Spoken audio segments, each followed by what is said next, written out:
¿Con qué personaje vivo, muerto o de ficción te gustaría platicar? Ah, caray, esa es buena. Yo creo que habría muchísimos. Yo creo Pues que haz una cena, a ver, ¿a quién invitarías? pues no sé, me gustaría, por ejemplo, me gustaría desde muy chavo en la preparatoria, me gustaba, por ejemplo, nos gustaba un grupo de gentes que estudiábamos, seguramente nos impresionó la historia de los romanos, me gustaría quizá conocer a Julio César, conversar con Julio César.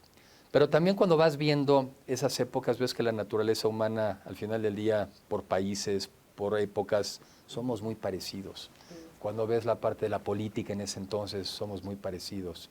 Entonces yo creo que siempre el conversar con alguien que ha tenido dificultades relevantes te da señales de cómo enfrentar tus propios retos. En fin, la historia me encanta, yo creo que la historia mexicana.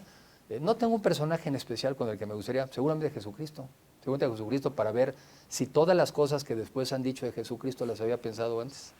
Siquiera para ver si todo eso lo traía concebido antes o ahora somos los humanos los que hemos hecho la historia de Jesucristo. Jesucristo será una muy buena opción para tener una buena conversación. Hace 4 años murió tu papá, yo pensé que ibas a decir que... Bueno, yo tuve la suerte de convivir muy intensamente con mi papá. Tú lo definiste como tu mejor amigo. Sí, y yo creo que mi mejor ejemplo. Por eso no necesito hablar ya con él. O sea, yo creo que tuvimos conversaciones muy profundas. Él predicaba, como creo que se predica con el ejemplo más que con las palabras. Como dice alguien, tus hechos son tan fuertes que no escucho tus palabras. Yo creo en eso, en hechos. Entonces digo, fue una convivencia tan cercana y sobre todo una época tan determinante, no solamente para un país, sino tan determinante para una persona en la que tenía apenas 20 años, cuando estás saliendo de la adolescencia o estás en la adolescencia. Cuando tu padre fue presidente.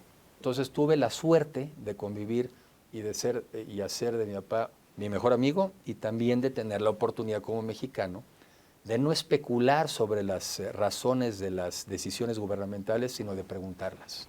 Que creo que esa es una de las cosas que yo siempre he dicho que tiene muy atractivo el poder. Cuando en lugar de especular, simplemente te informas. ¿Por qué de esta decisión? ¿A qué se debió esto?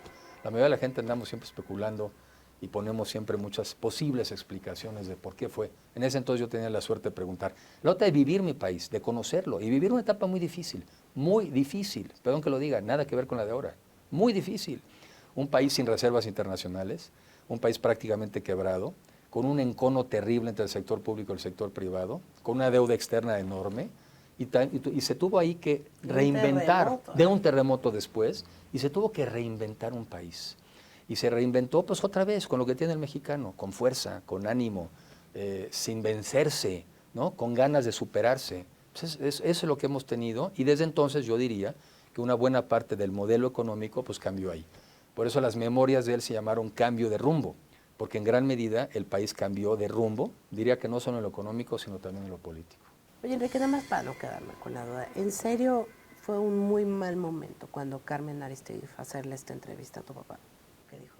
Pues mira, yo lo que sé, lo que yo viví, pues es que mi papá lamentablemente en sus últimos años, y entre otras cosas, sobre todo debido al tabaco, porque fumó mucho, él fumaba, cuando fue presidente medio lo ocultaba, fumaba en sus oficinas, no fumaba en público, porque entre otras cosas la Secretaría de Salud creó una campaña pues para que la gente no fumara. Entonces, pero sí tuvo él problemas de salud al final, y sé que en esa última reunión en la que le hicieron esa entrevista, pues yo sí te podría decir que no estaba en su mejor estado de ánimo, ¿sí? Ahora, yo saber qué contestó, qué quiso contestar, yo no me puedo meter en su cabeza. Lo que sí te puedo decir, pues es que no estaba en la salud que él normalmente tenía, y yo más o menos sé cómo hubiera contestado si hubiera estado en un estado óptimo. ¿Salud es igual a lucidez? Sí, Sí. sí, sí, sí. O sea, no estaba lúcido. Pues no estaba, hubiera a ver, respondido eso de Salinas?